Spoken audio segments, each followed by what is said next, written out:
चलिए स्टार्ट करते हैं सेशन और ध्यान समझेंगे। इंटरेस्टिंग है। पार्ट बी हम लोग सीएफएल के अंदर एक इंपॉर्टेंट चैप्टर यहाँ डिस्कस करने वाले हैं। आप लोग ध्यान दीजिएगा पूरा। हम बात करने वाले preparing a company for IPO and governance requirements. ठीक है, सो इंटरेस्टिंग है। इंपॉर्टेंट क्वेश्चंस भी मैं सब में डिस्कस करूंगा कि क्या क्या एग्जाम के लिए प्रोबेबल क्वेश्चंस हैं। तो ध्यान से समझिएगा, ध्यान से पूरा पढ़िएगा। ठीक है, अगर हम कंपनी सेक्रेटरी के पर्सपेक्टिव से देखें कि कंपनी सेक्रेटरी का आईपीओ में क्या रोल है, आई होप ये बहुत अभी इतना सारा कुछ आप लोगों ने पढ़ा है तो समझ में आता होगा सिंपली कि कंपनी को आईपीओ के लाने के लिए प्रिपेयर करना। और आईपीओ सब लोग जानते हैं जैसे कि once in a lifetime of a company होता है, बार बार तो होगा नहीं। आईपीओ मतलब initial public offer, company life में एक बार लाएगा, उसके बाद क्या लाएगा, एफपीओ जाएगा हमेशा।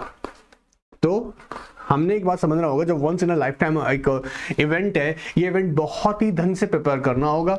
इसके लिए कंपनी सेक्रेटरी को सारी एस्पेक्ट्स को समझना होगा कि pre issue and post issue requirements company fulfil कर रही हो। काफी सारे प्रोफेशनल यहाँ एक्सपर्ट्स होते हैं, इनका रोल इन्वॉल्वमेंट होती है। तो सबसे पहले यहाँ हम इन सारे के रूल्स, इन लोगों के प्रोफेशनल के रूल्स के बारे में जाने उससे पहले हम ये जानते हैं कि आईपीओ लाने के बेनिफिट्स क्या हैं। एग्जाम के लिए प्रोबेबल क्वेश्चन है, एग्जाम ओरिएंटेड क्वेश्चन है, आ सकता है जैसे कि आपसे पूछ सकते हैं कि आईपीओ लाने का बेनिफिट्स क्या है, सो एडवांटेज क्या है, गोइंग टू पब्लिक, कि आप पब्लिक से फंड रेज करने जा रही हैं। और बहुत ही कॉमन सा क्वेश्चन है, कई बार मैंने इसको एग्जीक्यूटिव में डिस्कस किया है, होप आप में से कई लोग जानते भी होंगे अच्छे से, और जो ऑनलाइन देख रहे हैं उनमें से जानते होंगे कि हमने डिस्कस किया हुआ ऐसा क्वेश्चन। लेकिन इसका मतलब ये नहीं कि यहाँ नहीं पढ़ेंगे, डिस्कस करेंगे। सो रेजिंग कैपिटल, करेंसी, देखो आओ ध्यान से देखो, अपने स्क्रीन पे देखिएगा। Raising capital, currency for merger and acquisitions, leveraging talent acquisition and management, enhancing brand image and high valuation. अब वन बाय वन हम सारे एस्पेक्ट्स को अच्छे से समझेंगे। याद देखिएगा 5 मार्क्स के लिए क्वेश्चन प्रोबेबल है, तो इसे छोड़ना नहीं है कि हम ओवर कॉन्फिडेंट हो गए कि मैंने तो पहले पढ़ रखा है, इसे गलती नहीं करना है। ठीक है, सो ध्यान से देखते हैं। आइएगा, एक कॉम्प्लेक्स प्रोसेस है आईपीओ, मतलब लाना भी कॉम्प्लेक्स प्रोसेस है। इट्स नॉट जस्ट लाइक कि आपने मैजिक किया और आपका आईपीओ आ गया। टेक टाइम कंज्यूमिंग है और कॉम्प्लेक्स प्रोसेसर है, कई सारी रिक्वायरमेंट्स इसमें इन्वॉल्व होंगी। लेकिन सबसे पहले हम लोग देखते हैं कि इसके लाने के बेनिफिट्स क्या हैं, क्योंकि जब तक किसी चीज के बेनिफिट्स नहीं पता हो तो आईपीओ जैसे टॉपिक को हम पढ़ के करेंगे क्या। तो बेनिफिट्स ध्यान से देखते हैं। क्या होता है रेजिंग कैपिटल। देखिए क्वेश्चन यहाँ अगर हम बात करें, बड़ा अच्छा पैराग्राफ है, कहता है going public is certainly a very important milestone in the life of a company. IPO happens only once in a life cycle during the corporate journey of the company। इसका मतलब ये नहीं कंपनी उसके बाद fund नहीं ले सकता है, पब्लिक से ले सकता है, लेकिन उसे हम आईपीओ नहीं बोलेंगे, इनिशियल थोड़ा ना हो जाएगा। फिर उसके बाद क्या होगा, further public offer. It is time consuming and may be expensive sometimes. So some of the advantages of going public and attaining listing includes raising capital। मेरे साथ बोल के इसी चैप्टर को अभी याद करना है, बाद के लिए कोई काम नहीं है। मैं फिर बता दूं क्या कह रहे हैं, गोइंग पब्लिक। तो पहला बेनिफिट क्या मिलने वाला है, raising capital. Now companies require funds to finance its needs for expansion and growth। किस लिए चाहिए होगा, expansion, growth, acquisition, present business operations. 3 aspect जहां जनरली कवर की गई है, जिसमें सब कुछ आ जाता है। क्या ग्रोथ के लिए चाहिए, एक्विजिशंस करना है, या फिर आपको अपने प्रेजेंट बिजनेस ऑपरेशंस को बड़ा करना है, उसकी रिक्वायरमेंट पूरी करनी है। एग्जिस्टिंग प्रेजेंट बिजनेस ऑपरेशन मतलब है नई टेक्नोलॉजी इंट्रोड्यूस करेंगे कंपनी के अंदर, जिसके लिए हमें नया मशीनरी खरीदना है। और मशीनरी का कॉस्ट कोई छोटा मोटा नहीं है, 50-60 करोड़ का कम से कम सेटअप का रिक्वायरमेंट है। तो यहां पर उसके लिए भी कर सकते हैं। IPO is one of the most important way to access the capital market, raising required equity resources. अब इक्विटी आने का मतलब ऑनरशिप में डिल्यूजन भी होगा। याद रखना, एग्जिस्टिंग जो होगा शेयर होल्डर्स उनका, तो यहां पर कंपनी देखा जाए तो ये जब फंड रेजिंग का डिसीजन ले रही है थ्रू आईपीओ, तो वो पब्लिक को इनवाइट कर रही है कहां, अपना इक्विटी के अंदर पार्टिसिपेट करने के लिए। IPO is also realized by existing investors and कैसे, अब 2 तरीके होते हैं, या तो फ्रेश कॉन्सेप्ट मिलेगा, पूरा समझिएगा। जब फंड रेज हो रहा होगा, ध्यान रखिएगा दिमाग में अच्छे से, तो फ्रेश इक्विटी शेयर्स होंगे। ठीक है, या फिर दूसरा ऑप्शन आईपीओ लाने का पीछे क्या हो सकता है, OFS, offer for sale. Offer for sale कौन करेगा, प्रमोटर लोग कर सकता है, वेंचर कैपिटलिस्ट कर सकता है, प्राइवेट इक्विटी कर सकता है। यूजुअली आपने ध्यान दिया होगा स्टार्टअप कंपनी के केसेस में, जब वीसी और पीई होते हैं, जब ये अपनी एग्जिस्टिंग शेयर होल्डिंग डिल्यूट करना चाहते हैं, एग्जिट करना चाहते हैं, तो उनके लिए IPO one of the best method होता है। जब ये एग्जिस्टिंग शेयर होल्डर्स अपने इक्विटीज को सेल आउट करते हैं अंडर आईपीओ, तो हम उसके बोलते हैं ओएफएस। ऑलराइट, सो इससे भी फंड जनरेट होगा, बट वो फंड आप लोग समझ लीजिएगा, ओएफएस करके फंड कंपनी के पास जाएगा, वो किसको मिलेगा, प्राइवेट इक्विटीज को, वेंचर कैपिटलिस्ट जो एक्चुअली एग्जिस्टिंग शेयर होल्डर है उसको, जो अपना शेयर्स को ऑफेस कर रहा है। Alright, so private equity and angel funds as well as the promoter to the existing exit from the company or dilute their stake by making an offer for sale, and benefits listing of are available to the company and its stakeholders। क्या benefit मिल जाएगा? Liquidity रहेगा, आप समझते हैं अच्छे से, transferable तो shares. Alright, सो कहीं ना कहीं पहला बेनिफिट जो मिलता है वो रेजिंग ऑफ कैपिटल है। बहुत सिंपल सा है, एग्जाम में आ सकता है, इसलिए बहुत ध्यान से समझ लीजिएगा। Currency for merger and acquisitions, I mean क्या होता है, कई बार कंपनीज शेयर्स यूज करती है for the consideration purpose in case of a merger and acquisitions. जब दो कंपनीज मर्ज हो रही होती हैं तो उसमें कंसिडरेशन शेयर्स के बेसिस पे की जाती है, तो वहां पर भी आप क्या देखिएगा, शेयर्स जो होंगे याद देखिएगा। और कौन सी कंपनी, जो पब्लिकली हो कंपनी, जिनके शेयर्स ट्रेड होते हो, देखिएगा जिनके शेयर्स ट्रेड होते हो, देखिएगा the established publicly traded companies can use the equity shares as a currency to acquire other business. Equity shares of listed company can be utilized to swap मतलब exchange and do a stock deals as a consideration। so कहीं ना कहीं आपके shares कैसे treat होते हैं, एक तरीके से कंसिडरेशन, किस पर्पस के लिए, मर्जर एंड एक्विजिशंस के लिए।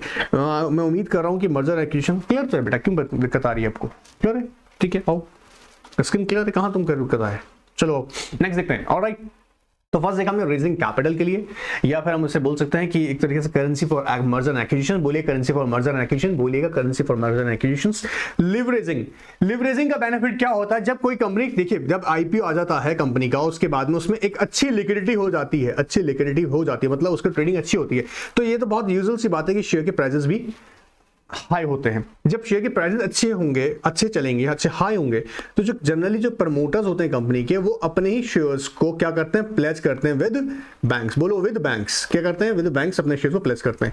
तो इसका बेनिफिट क्या मिलता है, अच्छे जिन शेयर्स में ट्रेडिंग अच्छी होती है, जिनकी प्राइसेस या जिनमें लिक्विडिटी अच्छा रहता है, उसके शेयर्स बैंक भी याद रखिएगा उनको प्लेज करके आपको इजीली लोन ग्रांट करता है। तो लिवरेजिंग में भी आपका कहीं ना कहीं बहुत बड़ा याद रखिएगा आपको बेनिफिट्स मिलते हैं through after IPO. Equity shares listed on stock exchange command a price and liquidity which leads to enhanced market capitalization. Often, promoters of the listed company can utilize their existing holding to raise the further capital by placing the equity shares or offering its equity security to bank and financial institutions to raise further money for growth. Clear एकदम? तो तीन हमने यहाँ पे important benefits देख लिए हैं IPO लाने के। First one is capital raising. Second हमने देखा क्या करना है आपको, ऐसा करेंसी यूज करेंगे फॉर मर्जर एंड एक्विजिशंस को, और थर्ड हमने देखा लिवरेजिंग। फोर्थ आता है talent acquisition and employees. Company चाहेगी, देखिए कंपनी चाहता है कि उसके एम्प्लॉइज, याद रखिएगा उसके जो यू नो व्हाट, अगर हम बोलेंगे टैलेंटेड एम्प्लॉइज हैं, उन्हें रिटेन करना बहुत जरूरी, क्योंकि एम्प्लॉइज जो है कंपनी की एक ह्यूमन कैपिटल है, याद रखिएगा। जो ह्यूमन कैपिटल है कि वाइटल एसेट्स की तरह ट्रीट होती है, वाइटल एसेट्स, और कंपनी में जो वाइटल एसेट्स हमेशा बनी रहती है, तो याद रखिएगा सबसे बड़ा बेनिफिट क्या मिलता है कंपनी को, कि कंपनी की ग्रोथ 100% याद रखिएगा गारंटीड हो जाती है। अब इन एम्प्लॉइज को बनाए रखने के लिए याद रखिएगा आपके साथ ये आपका साथ दें हमेशा, इसको कंपनी इसॉप जैसी स्कीम्स के थ्रू इनको शेयर्स भी अलॉट करती है। अब ये जब भी उनको बेनिफिट है जब वो शेयर्स लिस्टेड होंगे, तभी उसके अच्छे हायर प्राइसेस को वो एंजॉय कर सकते हैं। आइए देखते हैं। Listed company can offer attractive employee stock option and employee stock purchase scheme to attract the required talent pool and also to retain them. Being listed, ESOP and ESOPs may command good price gain and attraction of the employees. ESOPs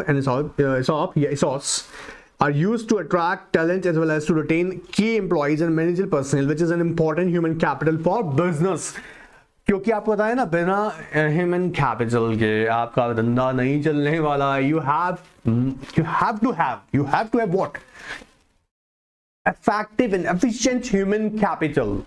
Clear? और उनको retain करना है तो उनको आपको क्या देना होता है, अपना पार्टिसिपेशन के फॉर्म में एम्प्लॉय स्टॉक ऑप्शन स्कीम्स या employee stock purchase scheme in many companies. अब देखो ये आपको याद होगा, मैं आपको बता दूं आपकी जानकारी के लिए, ऐसे केस में हमने देखा टी सीरीज कंपनी का, सब लोगों ने, बहुत लोगों ने सुना टी सीरीज ने यू नो जब बहुत ज्यादा गुलशन कुमार की डेथ हो गई थी और टी सीरीज का कहीं ना कहीं मार्केट एकदम डाउन होने लग गया था, तो कंपनी ने कई सारी कंपनीज के जो एम्प्लॉइज थे उन्होंने एग्जिट करना स्टार्ट कर दिया, क्विट किया जॉब से। अब क्या था ऐसे केसेस में, जब वो रिजाइन दे रहे थे, उनको रिटेन करने के लिए कंपनी ने ESOP जैसी स्कीम्स को यूज किया।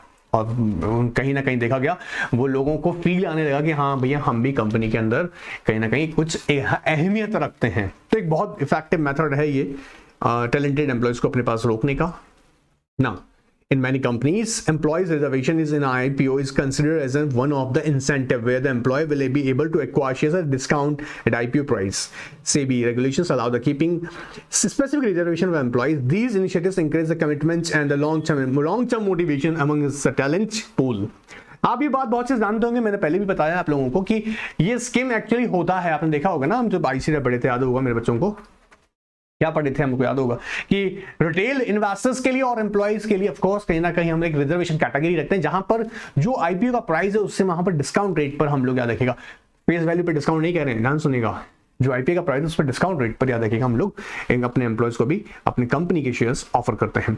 एनहांसिंग द ब्रांड इमेज, जब कंपनी जो लिस्ट हो जाती है तो कहीं ना कहीं एक इमेज बन जाता है ना कि एक बड़ी जंबू कंपनी है, ऑलराइट, इंटरनेशनल मार्केट में उसका एक इमेज बन जाता है, तो कहीं ना कहीं ब्रांड बिल्डिंग में, आपकी ब्रांड इमेज बिल्डिंग में भी बहुत बड़ा रोल प्ले करती है। Let's see, listing of a company definitely enhance the company image and it's profile. Listed stock, ध्यान रखिएगा, get attention of a large pool of investors and other stakeholders, market participants, which is helpful in creating and enhancing their brand awareness. In sophisticated markets, information of listed companies is freely available, which helps the companies to get international exposure. Generally, listed companies are well received, being able to not to only raise the capital but also comply with the stringent listing norms as well as the content listing requirements. Listing compliances makes the companies more trustworthy as well as its unlisted peers and depicts the confidence of the management towards the outside community and world. You know what ये best practices हैं, जब आप देखते हैं ना, जब एक company, जैसे फॉर एग्जांपल एक कंपनी लिस्टेड है, तो आपको पता होता है यूजुअली कि हाँ ठीक है, इसको LODR जैसे रेगुलेशंस को फॉलो करना पड़ेगा अपने लिस्टिंग क्राइटेरिया को मेंटेन करने के लिए। इससे आपके ना पब्लिक के माइंड में ये देखिए कि एक फेथ आता है क्या कि कंपनी में ट्रांसपेरेंसी एंड अकाउंटेबिलिटी बनी हुई है, तो आपका जो फेथ है वो बढ़ जाता है। बात पकड़ में आ रहा है? और जब फेथ लोगों का आपका कंपनी पे बढ़ेगा, आपकी कंपनी में जब लोगों का फेथ बढ़ेगा तो उसका बेनिफिट क्या मिलेगा? कंपनी का इमेज बिल्डिंग बढ़ेगा, तो brand you know what promote होता है कंपनी का। ऑलराइट, आप जब टाटास की बात करते हैं, आप महिंद्रास की बात करते हैं, आप इन्फोसिस की बात करते हैं, आप जब भी याद रखिएगा जितनी भी यहाँ जब हम बात करेंगे कंपनी से, चाहे हम एक्सिस बैंक की बात करें, उसके इक्विटीज की बात करें, हम चाहे एचडीएफसी की बात करें, ठीक है, इनके ब्रांड नेम से आपको रिलायंस का नाम सुनते हैं तो है ना एक फील आता है। आज की तारीख में जब पेटीएम का नाम लेते हैं तो आपके फील आता है माइंड में। तो ये सारी ब्रांड्स क्रिएशन में भी बहुत बड़ा हेल्प करती है आईपीओ आपके। हायर वैल्यूएशन, ऑफ कोर्स अब लिस्टिंग होने के बाद में आपके शेयर्स की ऑफ कोर्स वैल्यूएशन इंक्रीज ही होगा। आप सोच के देखिएगा, जब मारुति कंपनी ने 8 साल बाद, इनको ऑपरेशन के 8 साल बाद जब अपना आईपीओ लेकर आई, आज का डेट में उसके शेयर का प्राइस कहाँ है, वैल्यूएशन कहाँ पहुंच गया? एमआरएफ के शेयर्स के प्राइस बहुत लोग जानते हैं, मतलब शेयर का प्राइस बेटा 50-50 हज़ार रुपये हो जाता है, 60,000 हो जाता है। कहने का मतलब क्या है? वैल्यूएशन भी एक बहुत बड़ा, यहाँ वैल्यूएशन जो शेयर्स होता है ना वो भी बढ़ता है। वह उसका जब वैल्यूएशन शेयर बढ़ेगा तो कंपनी का कॉस्ट सोचने वाला बात है ना। हाउ देखो, companies that have their shares listed in stock exchange have investors competing with other to invest in them. अब ऑप्शन क्या आता है? कंपनी ABC लिमिटेड ये भी लिस्टेड है और XYZ लिमिटेड ये भी लिस्टेड है। देन क्या बनेगा हमको बेनिफिट? कंपैरिजन होगा ना इन्वेस्टर के लिए, किसमें इन्वेस्टमेंट करने ज्यादा बेनिफिट होगा। As a result of this competition the price of the shares is driven higher and since the stock market makes it possible to put a price tag on the public sentiments about a firms business, many successful business was their valuations rise high when they list on stock exchanges. Going public and retaining the committed listed status is rewarding. The preparation process stage is very intense as it is likely to affect many changes in the company structure. क्यों company का structure से क्यों change होता है? आपको एक बात सोच के देखिएगा, अब तक आपकी कंपनी मान लीजिएगा जो कि आपकी पब्लिक अनलिस्टेड कंपनी थी, क्या उसकी बोर्ड की कंपोजिशन, क्या बोल रहे हैं, बोर्ड ऑफ डायरेक्टर की कंपोजिशन सेम रहती है क्या आफ्टर लिस्टिंग? नहीं ना, आफ्टर लिस्टिंग बॉडी कंपोजिशन तक बदल जाती है। तो क्या होता है? ड्रास्टिक चेंज आता है। कब आता है? आफ्टर ऑफ कोर्स लिस्टिंग के बाद तो आएगा ना बेटा।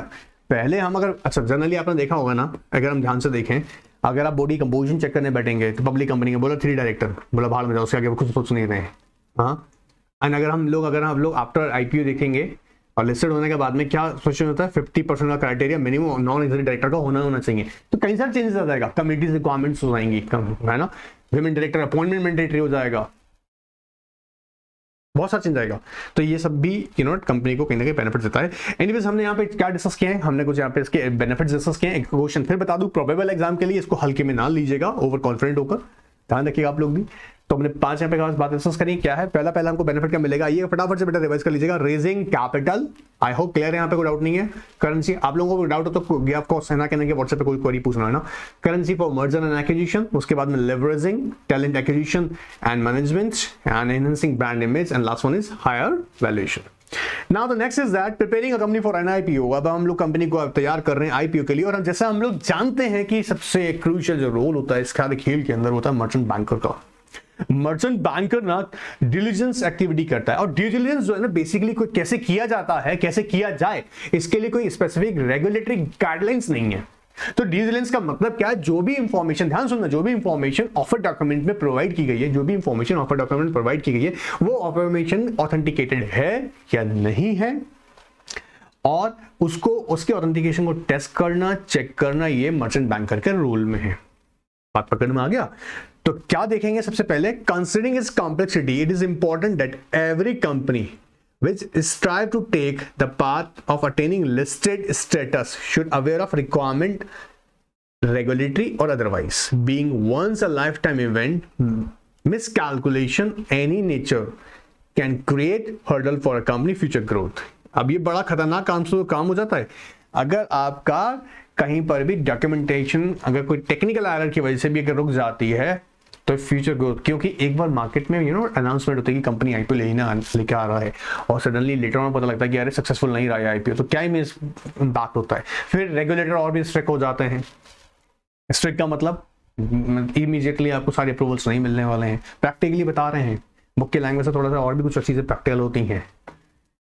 Anyways, it is imperative that the planning and the proper preparation requires significant spade work मतलब hard work to be able to ready for IPO. The regulatory aspects such as eligibility of SEBI and the stock exchanges, BSE and NSE, as well as the requirements under the Companies Act।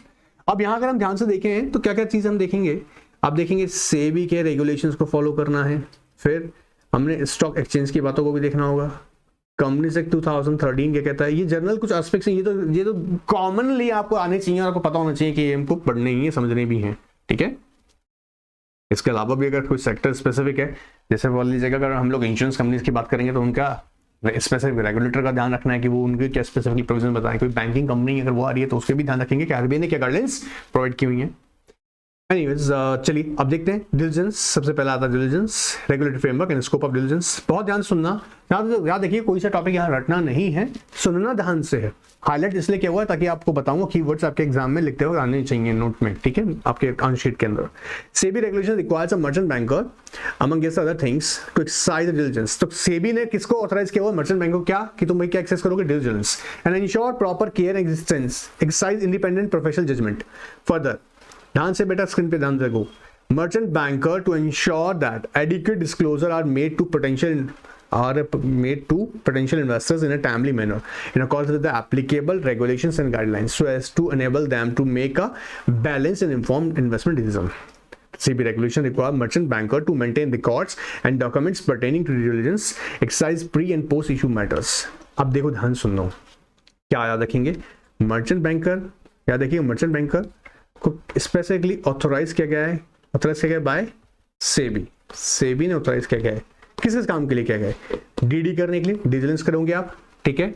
अच्छा, इसका काम क्या है, जो company जो crucial information दे रही है, crucial information जो दे रही है company crucial information related to IPO जो भी होगी, कंपनी की फाइनेंशियल्स है, ऑपरेशनल है, ठीक है, सारी हम लोग यहाँ देखेंगे नॉन फाइनेंशियल इंफॉर्मेशन, सारी इंफॉर्मेशन जो भी प्रोवाइड की जा रही है वो इंफॉर्मेशन और डॉक्यूमेंटेशन ऑथेंटिकेटेड होने चाहिए, और वो किसको अवेलेबल चाहिए, आपके पोटेंशियल इन्वेस्टर्स के लिए अवेलेबल होने चाहिए। पहली बात समझ में आ रहा है।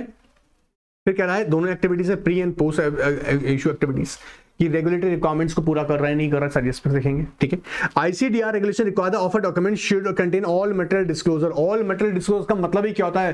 The information which helps to an investor regarding to take a sound decision, sound decision, ताकि वो अपनी सोच समझ के साथ में वो डिसीजन ले सके। इसके लिए हम क्या बोल रहे हैं यहाँ पर, उसको मटेरियल इंफॉर्मेशन मिलना चाहिए, which are true and adequate to enable the prospective investors to take an informed decision. For the ICDR regulations on ID requires vigilance certified to be issued by the merchant banker. बात पकड़ में आ रहा है? अब क्या कहता है? Whilst the regulatory framework does not specifically define what constitutes diligence as a matter of practice, objective of diligence to collect the information about the issuer. Collect the information about the issuer means both information, financial and non-financial informations, and that helps the merchant banker draft as well as assess the disclosure that are mid-level in the documents. तो offer document पे जो information आप provide कर रहे हो, वो information कैसे होनी चाहिए? Authenticated. वो authentications को कौन certified करेगा? Merchant banker. It is pertinent to understand that while the merchant banker continues to be responsible for diligence, external expert assistance is necessary. While the applicable code of conduct, merchant bankers are required to demonstrate that all reasonable steps were taken to exercise diligence and ensure adequate disclosure were made to potential investors. They should have flexibility regarding the manner in which diligence exercise is conducted, as they may not possess the expertise with respect to certain aspects of diligence as a technical, legal and accounting aspects. अब यहाँ क्या होता है, देखिए एक बात समझिएगा, important है। सिर्फ इतना ही नहीं कि मर्चेंट बैंकर ही सारा का सारा मामला संभाल रहा है, आपको याद देखिएगा फाइनेंस एक्सपर्ट्स की भी जरूरत पड़ेगी, आपको लीगल एक्सपर्ट्स का भी जरूरत पड़ेगा, ठीक है। मर्चेंट बैंकर जो एक अगर देखा जाए ये सारी एस्पेक्ट्स कवर हुई है नहीं हुई, उसका इंश्योर करने का काम कर रहा है। बात पकड़ में आ रहा है? उसके बाद देखिए हम लोग अगर in the terms of ICDR regulation, merchant banker required to submit diligence certificate to SEBI and format of the certificate have been provided in the ICDR regulations. An examination of format of a diligence certificate provide the clarity to of the expectation from the merchant banker to retain the extent and act as a guiding principle for diligence to be exercised. Lastly ये सारी aspects complete हुई नहीं हुई है, कौन सी aspects की? जो यहाँ पर रेगुलेटरी रिक्वायरमेंट्स बोली, मैंने कहा डिलिजेंस का प्रोसेस नहीं बताया हुआ है, लेकिन रेगुलेटरी रिक्वायरमेंट्स में जो इंफॉर्मेशन, क्या इंफॉर्मेशन देनी, डिस्क्लोज करनी मैंडेटरी है, वो बताया हुआ है। तो वो इंफॉर्मेशन एक्चुअली वैसे एज इट इज प्रोवाइड की गई है, नहीं की गई है, इस बात को इंश्योर करने का काम कौन कर रहा है? Merchant banker. और उसको फिर क्या करना होगा? एक सर्टिफिकेट चलेंगे, ड्यू डिलिजेंस सर्टिफिकेट, वो सबमिट करना होगा। क्या रिक्वायरमेंट्स होंगी? सेबी की है, स्टॉक एक्सचेंजेस की है, सेबी जैसे हम लोग बोलते हैं ICDR की रिक्वायरमेंट्स पूरी आपको करनी पड़ेंगी। इसके अलावा हम अगर ध्यान से देखेंगे कंपनी जैक के अकॉर्डिंग जो रिक्वायरमेंट्स बताइए वो पूरी करनी पड़ेगी। Let's understand due diligence process. A merchant banker is expected to, अब ये देखिएगा एक क्वेश्चन यहां से ही बन सकता है, इंपॉर्टेंट क्वेश्चन है, ठीक है। क्या क्या हम देखें कि मर्चेंट बैंकर साहब कंपनीज एक्सपेक्ट करती हैं, रेगुलेटर एक्सपेक्ट करता है। एक्सपेक्ट का मतलब क्या है? एक्सपेक्टेशन से करना नहीं, उसकी जॉब में भी आता है क्या? Carry out the process to demonstrate that it has no, there is no reasonable ground of believe that there were a material misstatement. तो ये बात उसको इंश्योर करनी है कि यहाँ पर कोई भी मटेरियल मिसस्टेटमेंट नहीं है, किसके अंदर? ऑफर डॉक्यूमेंट्स में, ऑफर डॉक्यूमेंट में, ऑलराइट, जिसका इंपैक्ट इस पे जाएगा डिसीजन मेकिंग पे। तो पहला क्या इंश्योर कर रहे हैं? इसको कीवर्ड्स पकड़िएगा, there is no reasonable ground to believe that there is a misstatement या there is a material misstatement in the और in offer document, alright. Second important aspect, detail discussion with the management. किसके साथ discuss करेगा? Management के साथ में।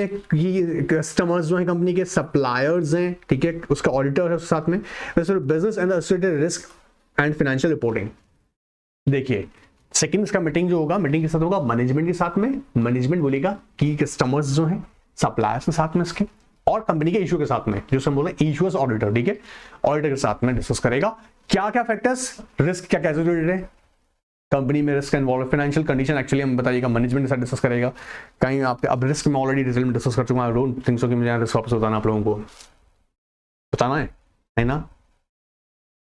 पूछ सकते हो, पूछ लेना, अगर जरूरत पड़ता है आप लोग पूछ सकते हैं, ठीक है। वैसे ये जो लेक्चर में कर रहे हैं समझाने के लिए, गवर्नेंस का लेक्चर में क्या पढ़ा रहे हैं, ठीक है। एनीवेज आइए, तो क्लियर हो रहा है रिस्क क्या क्या इन्वॉल्व है। फाइनेंशियल जो हम यहाँ स्टेटमेंट्स की बात करते हैं, फाइनेंशियल रिपोर्टिंग, ऑडिटर से हम लोग कंफर्म करेंगे कि जो अभी यहाँ बैलेंस शीट्स में जो प्रेजेंट किया वो डेटा वो एक्यूरेट है नहीं है, ऑडिटेड है नहीं है, कहीं ऐसा तो नहीं वैल्यूएशन कुछ और बता रखी है, प्रेजेंट में फिजिकल एग्जिस्टेंस है नहीं उनकी और पेपर पे प्रेजेंट कर रखा है। तो ये सारी एस्पेक्ट्स हम लोग कौन इंश्योर करेगा? Merchant banker. पहला क्या करना है? उसको इंश्योर करना है कि कोई भी मटेरियल स्टेटमेंट नहीं हो ऑफर डॉक्यूमेंट के अंदर। दूसरा वो मैनेजमेंट के साथ डिस्कस करेगा, की कस्टमर के साथ डिस्कस करेगा, कंपनी के सप्लायर के साथ डिस्कस करेगा। या देखिए सारे सप्लायर्स के साथ नहीं, जो की सप्लायर्स होते हैं उनके साथ डिस्कस किया जाता है, ठीक है। जैसे तो मान लीजिएगा मोर देन 100 सप्लायर्स है कंपनी का, बड़ा जंबो कंपनी है, सबके साथ थोड़ा ना करेगा, देखिएगा जिनकी मेजॉरिटी ऑफ ट्रांजेक्शन के साथ में होता है। अच्छा, उसके अलावा किसके साथ कंपनी का ऑर्डर अपने किसके बारे में, रिस्क क्या एसोसिएटेड है, या देखिएगा रिस्क क्या एसोसिएटेड है इसके साथ फाइनेंशियल रिपोर्टिंग्स। आगे कहता है identify the procedure that disclosure in the offer document that are material to the investment decision are backed by appropriate documentation. मतलब जो भी आपने इंफॉर्मेशन यहाँ पर प्रोवाइड की है, जैसे आपने कहा कंपनी के आपने पास्ट ईयर के बैलेंस शीट्स को यहाँ बात कर रहे हैं, आपने डिफाइन तो किया हुआ है, ध्यान समझेगा।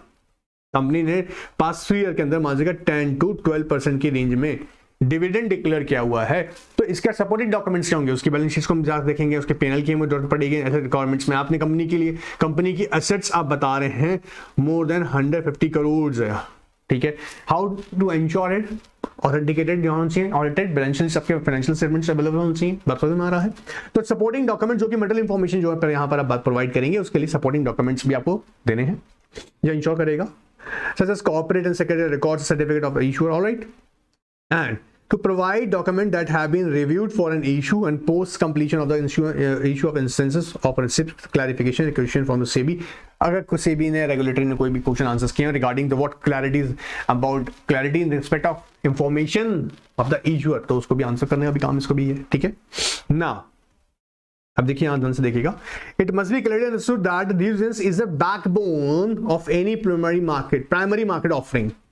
बहुत इंपॉर्टेंट है, this risk that the merchant banker runs for any lapse in conducting diligence is not restricted only to any regulatory action but also extend to the reputational risk। मतलब कह रहा है ये नहीं है कि अगर आपने कोई इंफॉर्मेशन छूट गया, आपसे ओमिट हो गया, उसके बाद में सिर्फ आपके खिलाफ रेगुलेटरी एक्शन ही लिया जाएगा, कंपनी का रेपुटेशन का बैंड बच जाता है। अभी क्या बता रहे थे आपको, अगर कंपनी प्रिपेयर हो गया, आईपीओ लेकर आ रहा है और आईपीओ लाके उसका सेबी ने क्या कोई ओमिशंस हुई है, कंपनी आईपीओ तो ला ही नहीं पाएगा, मार्केट में धज्जियां उड़ जाएंगी, तो रेपुटेशन रिस्क भी साथ साथ रहेगा।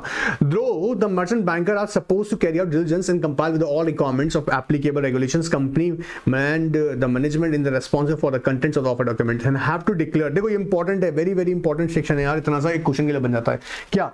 Though the merchant banker supposed to carry out diligence and comply with all applicable requirements of applicable regulation, the company and the management is responsible for the contents of the offer document and have to declare and certify that all information in the offer document and true and fair, and the offer document being a legal document defined in the Companies Act as well as the applicable regulations, responsibility of the management is final। ध्यान से सुनो ना, अगर यहाँ merchant banker का मतलब यहाँ पे ये नहीं है कि अगर फॉल्स इंफॉर्मेशंस प्रोवाइड की जा रही by the management on the basis of that अगर डिलिजेंस सर्टिफिकेट कौन दे देता है, मर्चेंट बैंकर, तो मर्चेंट बैंकर रिस्पॉन्सिबल हो गया, फाइनल रिस्पॉन्सिबिलिटी मैनेजमेंट का ही रहेगा। ऐसा नहीं होगा कि मैनेजमेंट यहां बच जाएगा और मरेगा कौन जाकर, मर्चेंट बैंकर, ऐसा नहीं है, ध्यान से रखना इस बात को। बट प्रोवाइडेड इस बात को एंश्योर भी करे मर्चेंट बैंकर कि उसने ड्यू डिलिजेंस एक्सरसाइज किया था, बात क्लियर हो रहा है तभी, ठीक है, नहीं तो ऐसे तो फिर तो हाँ।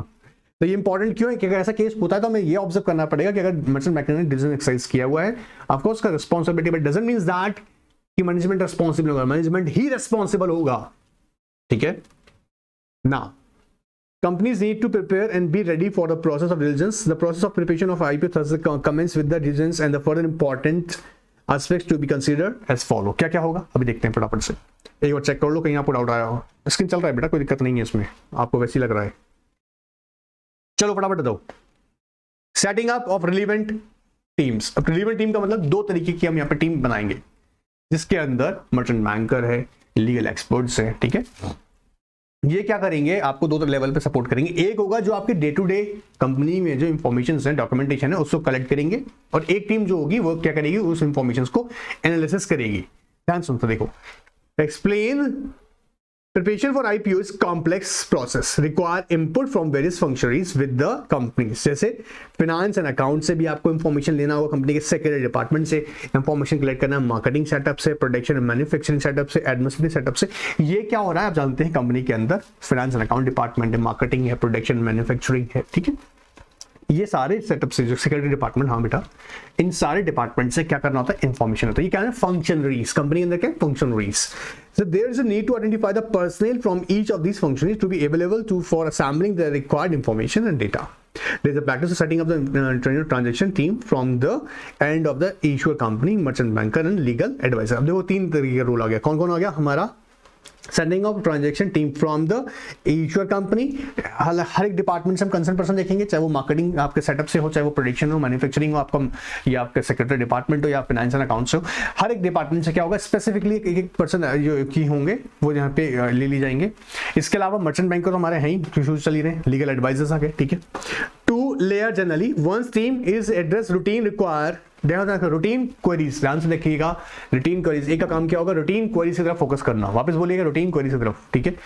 Regarding documents and compliances and other being a policy at of other being at a policy and decision making level.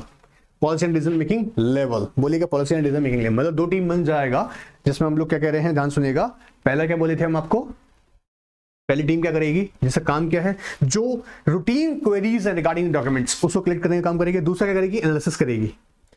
Being a policy and decision making level where all the important decisions are to be taken based on the critical inputs from the senior teams, while company is required to proactively submit the information documents, other team work on assembling the same and putting it required in a manner documents। तो पहला काम क्या करिएगा, team relevant team बनाइएगा, ठीक है। फिर कहता है मैनेजमेंट स्ट्रक्चर। अब क्या होता है ना, ध्यान समझेगा, कंपनी जैसे ही आईपीओ की हम बात करेंगे तो उसको अपने स्ट्रक्चर में चेंज करना पड़ेगा। किसमें, बोर्ड के स्ट्रक्चर में बहुत बड़ा चेंज लाना पड़ेगा। देखिए, being a listed companies need to have a proper board structure comprising of optimum mix of non-executive and executive directors as well as the independent and non-independent directors. Hit there too, closely held companies generally operate in a family structure. Effort is needed to invite outside professionals on the board of to be able to follow the required regulations. अब generally ये तो होता ही है कि जो India में ज़्यादातर companies कैसी हैं, फैमिली ओन बिजनेस में, तो इन दैट केस उन केसेस में क्या है, आपको अदर प्रोफेशनल्स की रिक्वायरमेंट होगी, अदर प्रोफेशनल्स जो कि अभी बोर्ड में एज अ मेंबर बन के काम कर सकें। आगे कहते हैं, considering about the 50% of executive director shall be a director should be an independent director. Listen, company cases mein the management and promoter will have to take into account the background of the directors, generally professionals from the banking and finance, legal, professional, account technician background. Lastly, person with the relevant industry experience are sought. Even the regulatory committees such as audit committee also need a composition of people from the experience in the relevant areas. Investor assign large importance to the promoters and the management structure. और यह नहीं है, सिर्फ इतनी ही नहीं है कि आपको कंप्लाइंस तो करना पड़ेगा, गवर्नमेंट से भी एलओडी रेगुलेशंस को पूरा करना पड़ेगा। और वहीं तो हम पढ़ते हैं क्या, बोर्ड स्ट्रक्चर्स के बारे में। रेगुलेशन 17A है, मेरे बच्चों को याद होगा ना, याद है एलओडीआर का। तो मैनेजमेंट स्ट्रक्चर में भी ड्रास्टिक चेंज आना है। पहला हमने क्या देखा, रिलेवेंट टीम आपको बनाना पड़ेगा। दूसरा आपको मैनेजमेंट स्ट्रक्चर करना है। डेटा रूम, डेटा रूम क्या है, डेटा रूम वो है जहां कंपनी के क्या होता है, पूरे आईपीओ प्रोसेस में नंबर ऑफ डॉक्यूमेंटेशन होने वाली है, पेपर वर्क होने वाला है। तो इसके लिए आप एक स्पेसिफिक रूम प्रिपेयर कर देते हैं जहां पे कंपनी के आईपीओ से रिलेटेड इंफॉर्मेशन, जो कि कैसी company financial non financial information सारी होती है जो रिलेटेड टू आईपीओ जो कि रिक्वायर्ड होगी वो अवेलेबल होती है। पहले और अब में बहुत फर्क आ गया, पहले एक फिजिकल रूम क्रिएट किया जाता था इसके लिए, अब क्या है, अब इसको डिजिटल या वर्चुअल डेटा रूम भी कहा जाता है, जहां पर प्रोफेशनल जो है, जो सीनियर मैनेजमेंट्स के लोग हैं, याद रखिएगा, वो उसको एक्सेस करके डिटेल्स के यहाँ पे याद रखिएगा जो कि रिक्वायर्ड होती है आईपीओ के लिए, यहाँ पर प्रिपेयर कर सकते हैं। यहाँ से preparation on offer document involves humongous documentation, humongous मतलब ढेर सारा, and paperwork. At the time of commencement of diligence, merchant banker and the legal advisor circulate a compliance manual enumerating the detailed requirements along with the various formats undertaking to be submitted by the companies. Undertaking to be submitted by company मतलब non-disclosure, याद रखिए, confidential होगा, non-disclosure agreement sign करना पड़ता है। Only the assembling the majority of documents, the process of the diligence actually starts. Company starts up specific location where all the documents and company copies of the same are made available to the for examination and verification. This location is popularly known as data room. Present scenario, the data room is virtual, इसको बोलते हैं data room या virtual data room भी बोलते हैं। Drives Google Drive में available होता है। All concerned executives will have the access to data room while drafting and offer documents. ये यहीं से information collect करेंगे। Alright. Financial information reporting is अगर बात करें प्रोसेस की, तो यूजुअली आप जानते हैं कि लास्ट 3 ईयर की फाइनेंशियल हिस्ट्री आपको अपने डेटा में देनी पड़ती है। साथ साथ में याद रखिएगा एक लेटेस्ट आपको अपना रिकॉर्ड देना पड़ता है 6 मंथ्स का, 6 मंथ्स से कम से जब से आपने याद रखिएगा आईपीओ के लिए अपना ऑफर डॉक्यूमेंट फाइल किया था और उसको अपनी सिक्योरिटी अलॉट की थी, उसके 6 महीने के बीच की जो लेटेस्ट कंपनी की इंफॉर्मेशन होती है वो आपको देनी पड़ती है। क्योंकि आपने मान लीजिएगा आप आईपीओ लेके आया था, 12 महीने का टाइम कम से कम लग गया, उसके बाद आईपीओ लॉन्च हो गया, पिछले साल में बहुत कुछ बदला हो गया कंपनी के अंदर, तो ऐसा नहीं होना चाहिए। 6 महीने का भी खास इंफॉर्मेशन रहेगा। देखिए, companies are required to incorporate 3 year historical financial information audited जो कि होते हैं generally in offer document and also in respect of stub period याद रखिएगा। period which would not be older than, should not be older than 6 months from the date of filing of the and date of opening of the IPO. Filing and the date of opening of IPO. Now there is a need to assess the suitability of the accounting policy, and companies are also prepared for the segment reporting and identify the disclosure requirement with applicable accounting standards, Indian GAAP, Indian standards, जो भी यहाँ पे होगा। तो दो आप देखिएगा historical 3 year का आपको डिटेल देना है, फाइनेंशियल डिटेल जो होगा, स्टब जो होगा, स्टब पीरियड वो 6 मंथ्स का होगा। स्टब पीरियड फिर बता दूं क्या हो रहा है आपको लेटेस्ट, क्योंकि कई बार चेंजेस आ जाते हैं अप्रूवल्स होने के बाद में, आप जब IPO लेकर आ गए हैं उस तक में बहुत चेंज आता है। तो कह रहे हैं आपको 6 महीने का जो भी है चेंजेस हुए वो भी आपको साथ में बताने होंगे। In case of IPO required to be marketed in overseas geographic, UK, US, Hong Kong, Singapore, इनके भी आपको जो फाइनेंशियल प्रेजेंटेशन के जो मेथड्स है उनको प्रेजेंट करना होगा। कैसे? प्रो फॉर्मा financial informations format is also required for obtaining the legal wrap from overseas auditor and certification from the overseas legal advisors. All right, I hope ये क्लियर है। ये बहुत डिस्कस पहले भी किया है मैंने वाला पॉइंट, आप थोड़ा ध्यान देखो। नेक्स्ट देखते हैं other regulatory compliances. Now important mark कीजिएगा, शॉर्ट क्वेश्चन के लिए प्रिपेयर हो सकता है यहाँ से भी। ये भी As discussed elsewhere in circulation, companies need to comply with all applicable provisions of Security Contract Regulation Act, Contract Regulation Act, याद रखिएगा SCRA Act, SCRA रूल्स मेरे बच्चों को याद होगा, प्लस आपका कंपनीज एक्ट, ये रखो companies act, SEBI regulation ICDR, LODR, ये तो है ही, प्लस प्रोहिबिशन इनसाइडर ट्रेडिंग, ये रेगुलेटरी रिक्वायरमेंट्स हैं, ठीक है, याद रखिएगा। सब बहुत से पता है यार तुमको, आप लोग भी जानते हैं ना। Compliance with only these regulations is not sufficient from the point of view of the diligence disclosure requirement in offer document. While preparing an offer document, diligence required to be conducted by merchant banker who are assisted by the legal advisor. While conducting diligence, compliances with all other regulatory requirements also be checked thoroughly. क्या देखो, जैसे ध्यान से देखना, मतलब ये नहीं है कि कंपनी से के साथ कंपाइल कर लिया आपने, कोई सफिशिएंट है, SCRA के एक्ट रूल्स के सेबी ICDR या LODR या प्रोहिबिशन ऑफ ट्रेडिंग, ये सारी एस्पेक्ट्स हमने कवर कर ली, हो गया काम, बोला नहीं, अदर एस्पेक्ट्स भी आपको देखनी पड़ेंगे। क्या क्या? जैसे various forms and returns file with the ROC, ये चेक कीजिएगा। MNC के साथ जो कर रही थी उसमें क्या आपने डिफॉल्ट नहीं कर रखा हो। Compliance requirement with factory license other approvals, आप देख करेंगे, आप IPO चीख के चला रहे हैं, आपको लाइसेंस तो ग्रांट हुआ ही नहीं है और आप कैसे ही बता रहे हैं हो जाएगा, हुआ तो नहीं है। लिखिए इस बात को, इंश्योर करिएगा। तो कंप्लायंस इंश्योर करना है क्या?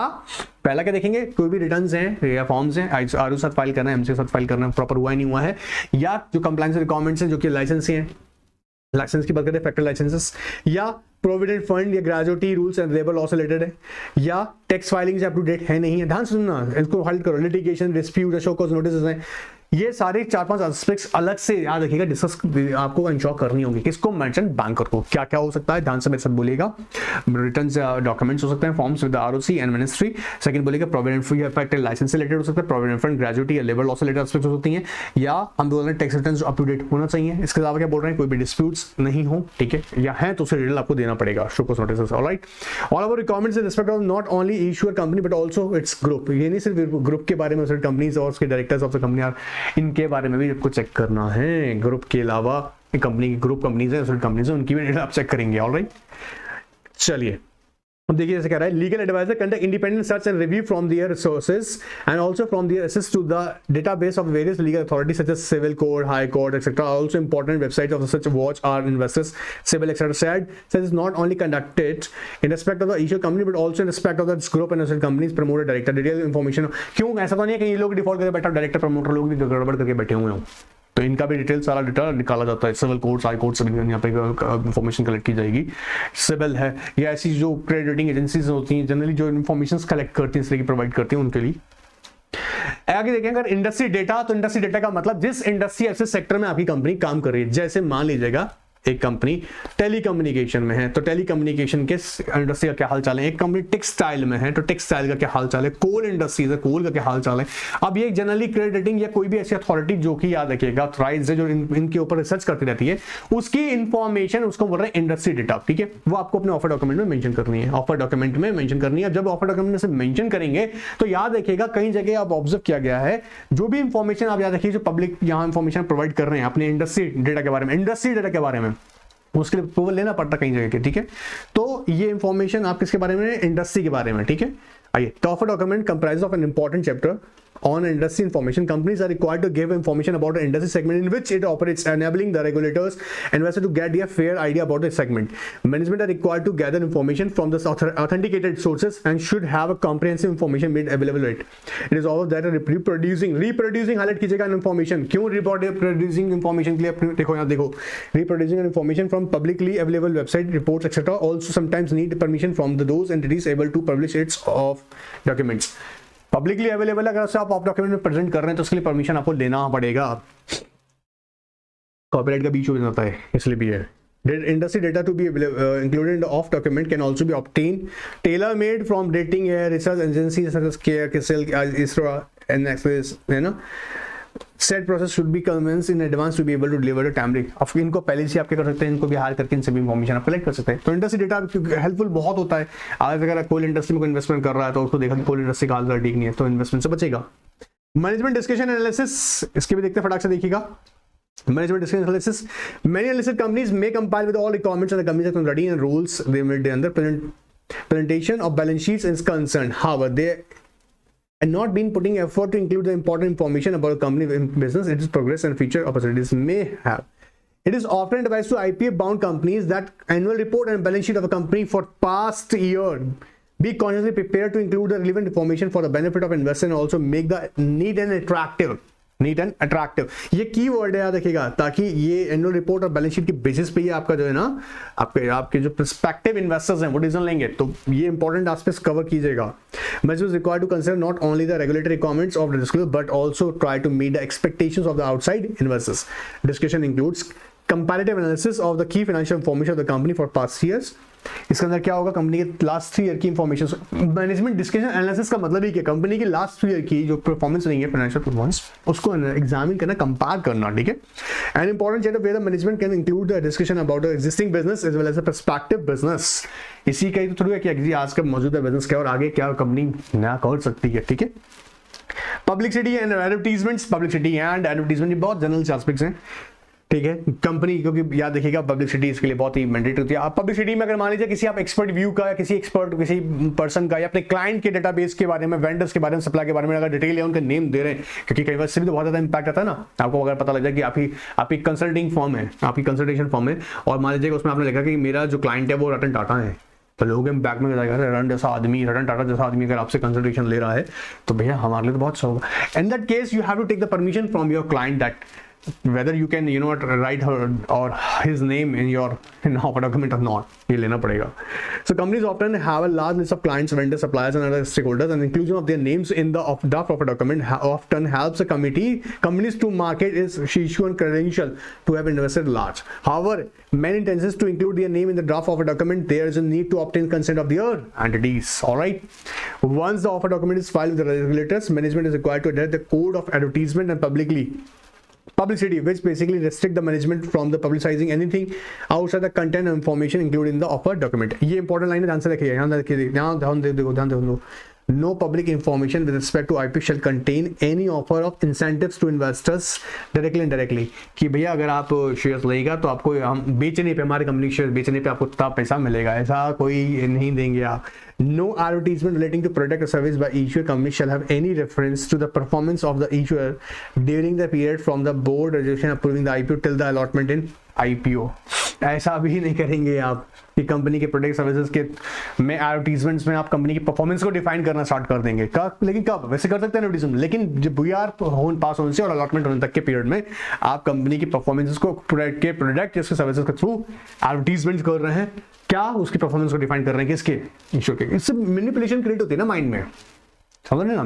मैनिपुलेट हो जाती है इंफॉर्मेशन, कहीं ना कहीं क्या होगा, डिसेप्शन क्रिएट होगा. तो लोगों का ध्यान क्या जाएगा कि यार ईश्वर की परफॉर्मेंस बड़ी अच्छी आ रही है, उसकी प्रोडक्ट सर्विस बड़ी खतरनाक तरह से चल रहे हैं, तो लोग उसके बेसिस पे यहाँ पे मान लीजिएगा प्रोडक्ट ले रहे हैं, वो उसका इशू को सब्सक्राइब कर रहे हैं, गड़बड़ हो जाएगा. तो कह रहे हैं बीआर पास होने से लेकर और अपलॉटमेंट तक ये काम नहीं करेंगे. रोड शो है मेरे बच्चों, मैं तुमको बहुत डिटेल में पढ़ा रखा है, ये वापस मैं आने बताऊंगा. मैं इसको पूरा का पूरा इस पर लेक्चर दे रखा है. फिर भी अगर डाउट रहेगा तो मैं आंसर करूंगा, वर्ड्स पे अगर डाउट रहेगा, नहीं तो रोड शो पे तो यार पूरा का पूरा क्लास बनाया हूँ, इस पर टेस्ट भी कर लिए कितनी बार. क्लियर.